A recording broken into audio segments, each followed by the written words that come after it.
أعوذ بالله من الشيطان الرجيم بسم الله الرحمن الرحیم شہر رمضان الذی، رمضان کا مہینہ، الذی وہ مہینہ ہے، انزل فیہ القرآن، جس کے اندر قرآن مجید نازل کیا گیا ہے۔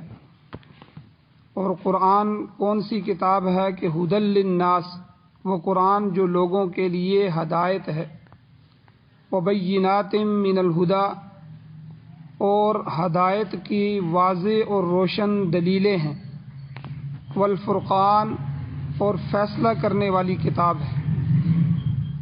فمن شہید منکم الشہر، پس تم میں سے جو شخص اس مہینے میں حاضر ہو جائے، اس مہینے کو پا لے، فلیصم، پس چاہیے کہ اس کو کہ وہ روزہ رکھے اس مہینے کا۔ ومن کان مریضا او علی سفر، اور جو کوئی بیمار ہو یا سفر میں ہو، مسافر ہو، تو فعدۃ من ایام اخر، تو پس دوسرے دنوں میں گنتی پوری کرنا ہے۔ یرید اللہ بکم الیسر، اللہ تعالیٰ تمہارے ساتھ آسانی والا معاملہ کرنا چاہتے ہیں، آسانی کا ارادہ کرتا ہے۔ ولا یرید بکم العسر، اور تمہارے ساتھ اللہ تنگی کا، دشواری کا ارادہ نہیں کرتا۔ وَلِتُكْمِلُوا الْعِدَّةَ، اور چاہیے کہ تم گنتی کو پورا کرو، پورے روزے رکھو۔ وَلِتُكَبِّرُوا اللَّهَ، اور تاکہ تم بڑھائی کرو اللہ تعالیٰ کی، کس بات پر؟ اس بات پر کہ عَلَى مَا هَدَاكُمْ، جو اس نے تمہیں ہدایت دی ہے۔ وَلَعَلَّكُمْ تَشْكُرُونَ، اور تاکہ تم شکر گزار بن جاؤ۔ سورہ بقرہ کی آیت نمبر 185 آج کے درس میں تلاوت ہوئی ہے۔ انسان کے متقی بننے کے لیے اللہ تعالیٰ نے بہت سے اصول یہاں بیان فرمائے ہیں، پچھلے درسوں سے گزر رہے ہیں۔ پہلا قانون قصاص کی پابندی، کہ کوئی آدمی کسی کو قتل کرے، کسی مسلمان کو، تو اس کی جان کے بدلے میں اس کی جان لی جائے گی، قصاص لیا جائے گا۔ اور دوسرا اصول مال کے معاملے میں اللہ نے بیان فرمایا عدم زیادتی، کہ زیادتی نہ ہو کسی پر، کسی کی حق تلفی نہ ہو، کسی مسلمان کی حق تلفی کرنا، اس کا مال ضائع کرنا، اس پر زیادتی کرنا، یہ بھی حرام ہے۔ اور تقوی کا تیسرا اصول اللہ نے ان آیات میں بیان فرمایا کہ مقررہ اوقات میں روزہ رکھنا، جو روزے کے لیے تمہارے لیے اوقات مقرر ہیں، رمضان کا مہینہ مقرر ہے، اس میں روزہ رکھنا۔ یہ سارے افعال ایسے افعال ہیں جن کی ادائیگی سے ایک مسلمان میں تقوی کی صفت پیدا ہو جاتی ہے، وہ آدمی متقی بن جاتا ہے۔ گزشتہ آیات میں اللہ تعالیٰ نے روزے کی فرضیت کو بیان فرمایا کہ اے ایمان والو، تمہارے اوپر ایک مہینے کے روزے فرض کیے گئے ہیں۔ یہ ایام معدودات، چند گنے چنے دن ہیں، جو کہ پورے سال میں 29 یا 30 دن ہیں، جن میں روزہ رکھنا ضروری قرار دیا گیا۔ رمضان کے مہینے کی روزوں کی فرضیت سے پہلے یاد رکھیں، عاشورہ کا جو روزہ تھا، 10 محرم کا جو روزہ تھا، یہ پہلے فرض تھا۔ حضور علیہ الصلوۃ والسلام جب ہجرت کر کے مکہ سے مدینہ آئے تو مدینہ میں پہنچے تو 10 محرم کو یہودی روزہ رکھتے تھے۔ حضور نے پوچھا کہ تم کیوں روزہ رکھتے ہو؟ تو انہوں نے بتایا کہ یہ وہ دن ہے 10 محرم کا، جس دن ہمیں فرعون سے نجات ملی تھی اور ہمیں شریعت ملی تھی۔ تو حضور علیہ السلام نے فرمایا کہ انبیاء آپس میں بھائی بھائی ہوتے ہیں، موسیٰ علیہ السلام ہمارے بھائی ہیں، ہم زیادہ اس کے مستحق ہیں کہ ہم اس دن روزہ رکھیں۔ تو بہرحال حضور نے خود بھی عاشورہ کا روزہ رکھا اور دوسرے لوگوں سے بھی رکھوایا، بلکہ بچے بھی یہ روزہ رکھتے تھے۔ اور رمضان کے روزوں سے پہلے جو ہے یہ روزہ جو ہے یہ فرض تھا۔ ہاں اتنی بات ہے کہ حضور علیہ السلام نے فرمایا کہ یہودیوں کی مخالفت کرنی ہے، یہودی صرف 10 محرم کا روزہ رکھتے ہیں، ہم اس کے ساتھ ایک اور روزہ ملائیں گے، 9 محرم کا یا 11 محرم کا ملا کر 2 روزے رکھیں گے، یہود کی مخالفت کرو۔ تو بہرحال یہ روزہ رمضان کے روزوں کی فرضیت سے پہلے یہ روزہ فرض تھا 10 محرم۔ پھر اس کے بعد جب رمضان کے روزے فرض ہوئے، ان کا حکم نازل ہوا، تو عاشورہ کے روزے کی فرضیت ختم ہو گئی، وہ فرض نہیں رہا۔ البتہ عاشورہ کے جو 2 روزے رکھنے ہیں ان کی بڑی فضیلت ہے، اللہ کے نبی صلی اللہ علیہ وسلم نے بڑی فضیلت بیان فرمائی ہے اور بڑا اجر و ثواب ہے۔ اسی طرح یوم عرفہ کا روزہ 9 ذی الحج کا روزہ جب حاجی جمع ہوتے ہیں عرفات کے میدان میں تو جو ہے اس کو یوم عرفہ کہتے ہیں، تو یوم عرفہ کا روزہ اس کا بھی بڑا ثواب، مگر فرض نہیں ہے، یہ بھی سنت ہے اور اس کا بڑا ثواب ہے۔ اور اسی طرح ایام بیز کے روزے، ہر مہینے کی درمیانی 3 روزے جو ہیں 13، 14 اور 15 اسلامی مہینے کے 13، 14 اور 15 تاریخ کے جو روزے ہیں یہ بھی ایام بیز کے روزے کہلاتے ہیں، یہ روزے بھی مستحب ہے۔ پھر رمضان کے بعد شوال کے 6 روزے ان کا بھی حضور نے بہت بڑا ثواب بتایا ہے، بہت بڑا اجر جو ہے یہ ان کا بتایا گیا ہے۔ حضور علیہ السلام نے فرمایا کہ جس نے رمضان کے مہینے کے روزے رکھے اور اس کے بعد 6 روزے شوال کے اس نے ملا لیے تو وہ شخص ایسا ہے جیسے اس نے پورے سال کے روزے رکھے۔ تو بہرحال یہ سارے روزے استحباب کے درجے میں آتے ہیں، فرضیت صرف رمضان کے روزوں کی ہے جو لازمی رکھنے ہیں، جنہیں اللہ تعالیٰ نے ایام معدودات فرمایا، چند دن گنے چنے ہیں ان دنوں میں روزے رکھنے۔ اب جو یہ آیت ہے جو آج کے درس میں تلاوت ہوئی ہے، اس میں اللہ نے فرمایا ماہ رمضان کے ان گنے جو روزے ہیں ان کی تفصیل اللہ نے بیان فرمائی۔ سب سے پہلے فرمایا کہ شہر رمضان الذی، رمضان کا مہینہ وہ مبارک مہینہ ہے، انزل فیہ القرآن، جس میں قرآن پاک نازل ہوا ہے، یعنی یہ بڑی برکتوں والا مہینہ ہے، اور سب سے بڑی برکت یہ ہے کہ اس میں قرآن پاک کا نزول ہوا۔ قرآن سے بڑی برکت کیا ہوگی؟ تو نزول قرآن کے سلسلے میں مفسرین کے بہت سے اقوال ہیں، ان میں ایک قول یہ بھی ہے کہ اس مہینے میں قرآن مجید کو نقل کر کے لوح محفوظ سے بیت العزت میں رکھا گیا۔ لوح محفوظ وہ تختیاں ہیں جہاں اللہ جل شانہ نے تقدیر لکھی ہے اور وہاں جو ہے اللہ نے سارے امور لکھے ہیں، وہاں قرآن مجید بھی لکھا ہوا تھا۔ تو قرآن مجید نازل ہونے سے ہزاروں سال پہلے لکھ دیا گیا تھا، تو اب وہاں سے جو نزول ہوا ہے قرآن مجید کا وہ لوح محفوظ سے بیت العزت میں قرآن مجید کو لایا گیا۔ بیت العزت یہ آسمان دنیا یعنی پہلے آسمان پر واقع ہے، اور یہاں جو ہے قرآن مجید کو لایا گیا۔ پھر اس کے بعد آہستہ آہستہ حضور علیہ الصلاۃ والسلام کی جو ہے اوپر قرآن مجید کو نازل کیا گیا۔ تو یہ وہ رات ہے، یہ وہ رمضان ہے جس میں قرآن مجید کو یک بارگی جو ہے یہ ایک مرتبہ جو ہے وہاں سے نازل کیا گیا، تو بیت العزت میں لایا گیا۔ پھر 23 سالوں میں حضور علیہ الصلاۃ والسلام پر جو ہے کبھی 1 رکوع، کبھی 2 آیتیں، کبھی 10 آیتیں، کبھی پوری سورت، جو ضرورت تھی اس کے مطابق آہستہ آہستہ قرآن مجید نازل ہوتا رہا۔ امام جعفر صادق رحمۃ اللہ علیہ ان کا قول ہے کہ اللہ تعالیٰ کی بڑی نعمتیں انسان پر، تو ان نعمتوں میں سے 2 نعمتیں ایسی ہیں کہ جن کا کوئی بدل نہیں ہے۔ 2 نعمتیں انتہائی عظیم نعمتیں ہیں جو اللہ نے انسانوں کو دی ہیں۔ ایک حضور علیہ الصلاۃ والسلام کا وجود مبارک، کہ حضور جیسے نبی اللہ نے مسلمانوں کو عطا فرمائے ہیں کہ اس نعمت کا کوئی بدل نہیں۔ اور دوسرا قرآن پاک جیسی کتابیں دنیا میں ہزاروں لاکھوں ہیں، مگر قرآن حکیم کوئی اور ہی چیز ہے، اس جیسی کوئی کتاب نہیں ہے۔ این کتاب نیست چیز دیگر است، کہ اس جیسی کوئی مثال دنیا میں موجود نہیں۔ بہرحال یہ اللہ تعالیٰ کا کلام ہے، اس کا حکم دوسرے کلاموں جیسا نہیں ہے۔ لوگوں کے اندر ایک مقولہ مشہور ہے، کہتے ہیں کلام الملوکی ملوک الکلام، بادشاہوں کا کلام کلاموں کا بادشاہ ہوتا ہے۔ ٹھیک ہے، بادشاہ چونکہ خود بادشاہ ہوتا ہے اس لیے جو بات کرے گا تو وہ بات اس کی باتوں کی بادشاہ ہوگی، کلام کی بادشاہ ہوگی، بڑی بات کرے گا، بڑا آدمی بڑی بات کرتا ہے۔ تو اسی طرح یہ کلام مالک الملک کا کلام ہے، یہ شہنشاہ مطلق کا کلام ہے جو اللہ ہے، اور اس کا کلام کس قدر و قیمت والا ہوگا، قدر و منزلت کا حامل ہوگا۔ لہٰذا یہ قرآن پاک اللہ تعالیٰ کے انعامات میں سے بہت بڑا انعام ہے۔ اس لیے اللہ نے فرمایا کہ شہر رمضان الذی انزل فیہ القرآن، میں نے جب یہ اپنا کلام اپنی کتاب نازل فرمائی تو رمضان کے مہینے کا انتخاب فرمایا۔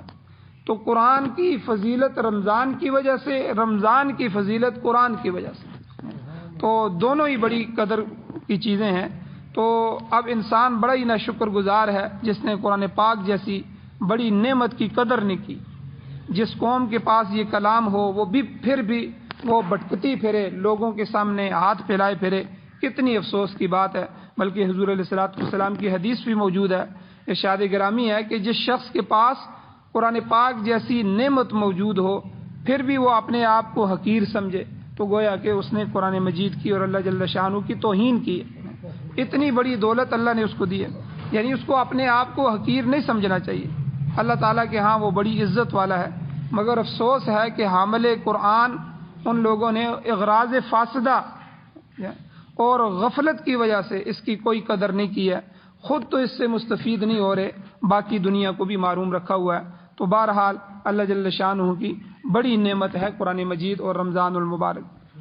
اب یہاں اللہ نے فرمایا شہر رمضان، شہر کے معنی مہینے کے ہیں، مہینے کو شہر کہتے ہیں، اس کی جمع شہور آتی ہے عربی میں، شہور۔ رمضان کا معنی ہے تپش۔ بعض مفسرین فرماتے ہیں کہ جب روزے فرض ہوئے تو اس زمانے میں گرمی کا موسم تھا، چونکہ عرب کی گرمی ہو اور بہت سخت گرمی تھی تو گرمی کے اندر رمضان آیا تھا، اس واسطے اسے رمضان کہتے ہیں، یعنی گرمی اور تپش والا مہینہ۔ تو اسی طرح مہینوں کی مختلف معنوں کی مناسبت سے ان کا نام رکھا گیا ہے۔ رجب سے مراد عزت والا یعنی معظم مہینہ، جمادی الاولیٰ جمادی الاخری یہ سردی کے مہینے ہیں، سردی کے مہینے تھے اس وقت۔ جمد منجمد ہونا، جما دینا کسی چیز کو، تو یہ جمادی الاولیٰ جمادی الاخری یعنی پہلا مہینہ اور دوسرا مہینہ جما دینے والا یعنی سردیوں کا مہینہ۔ اور اسی طرح شعبان کا معنی پراگندہ کر دینا، کسی چیز کو گندہ کرنا۔ اس موسم میں قبائل جو تھے، جو عرب کے قبائل تھے، چونکہ بھیڑ بکریاں تھی، خیمے لگاتے تھے، ادھر سے ادھر جاتے تھے، تو اس لیے ان کی ہجرت ہوتی تھی شعبان کے مہینے میں، تو اس لیے اس کا نام ہی شعبان۔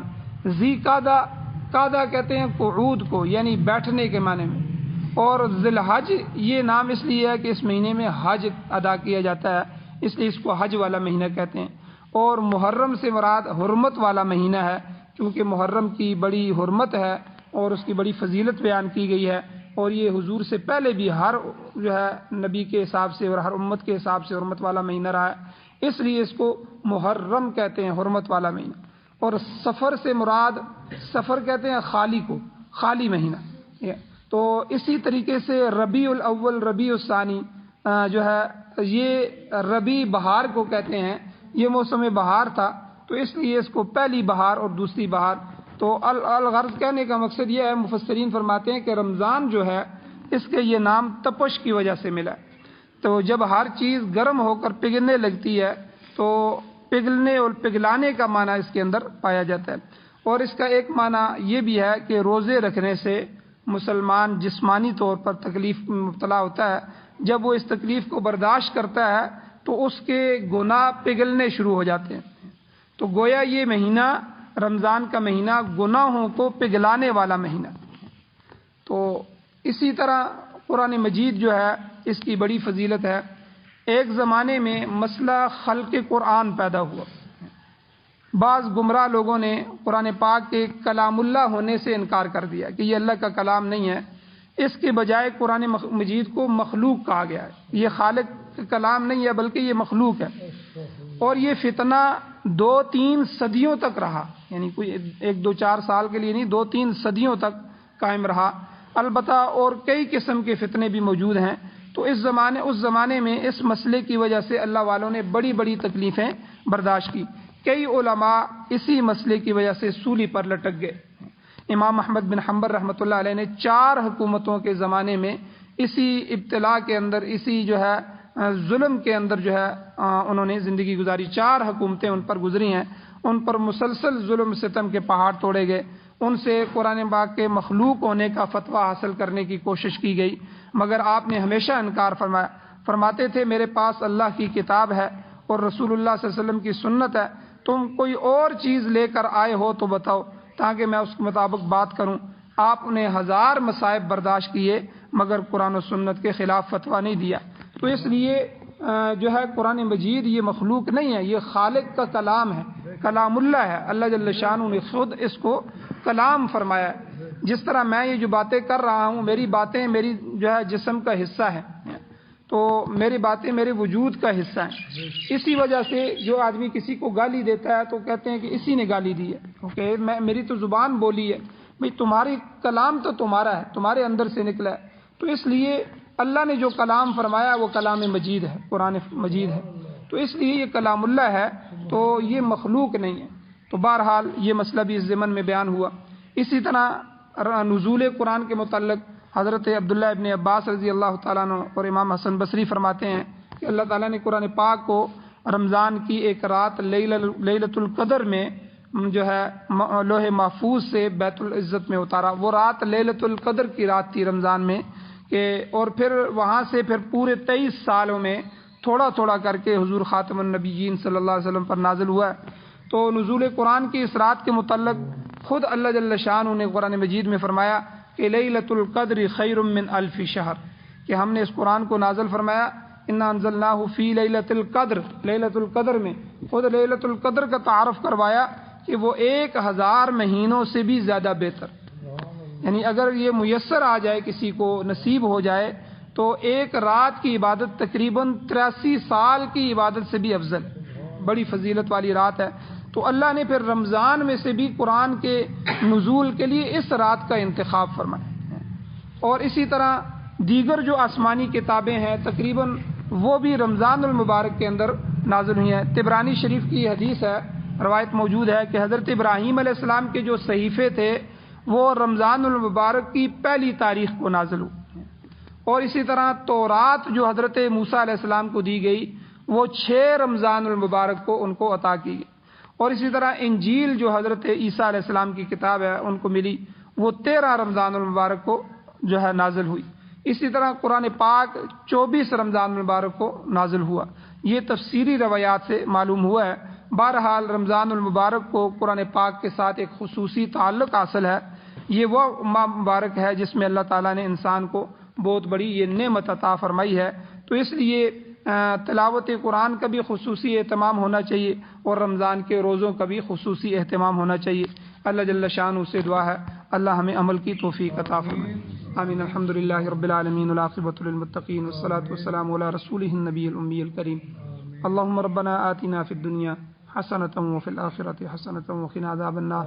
یا اللہ ہماری کمیوں کوتاہیوں کو معاف فرمائیے، یا اللہ درگزر فرمائیے، صغیرہ کبیرہ گناہوں کو معاف فرمائیے، یا اللہ قرآن و سنت سے محبت نصیب فرمائیے، قرآن و سنت کا نظام نصیب فرمائیے، یا اللہ سارے باطل نظاموں کو دنیا سے ختم فرمائیے، یا اللہ اپنے محبوب کا اور اپنا نظام یا اللہ قرآن و سنت کا نظام اسلام کی بہاریں نصیب فرمائیے، یا اللہ جب تک زندگی ہو عزت والی، وقار والی، ایمان والی، خیر والی، فرمانبرداری والی زندگی نصیب فرمائیے، جب بھی موت آئے تو سعادت والی، شہادت والی، اپنے رستے کی موت نصیب فرمائیے، یا اللہ مظلوموں کو، ظالموں کے ظلم سے نجات عطا فرمائیے، یا اللہ مقروضوں کے قرض کے پورا کرنے کے اسباب پیدا فرمائیے، بیماروں کو شفا عطا فرمائیے، یا اللہ جو ایمان کی حالت سے اس دنیا سے جا چکے ہیں ان سب کی بخشش فرمائیے، بلند درجات عطا فرمائیے، ہم سب کو بھی قبر حشر آخرت کی تیاری نصیب فرمائیے۔ صلی اللہ تعالی علی خیر خلقہ محمد وآلہ وصحبہ اجمعین برحمتک یا ارحم الراحمین۔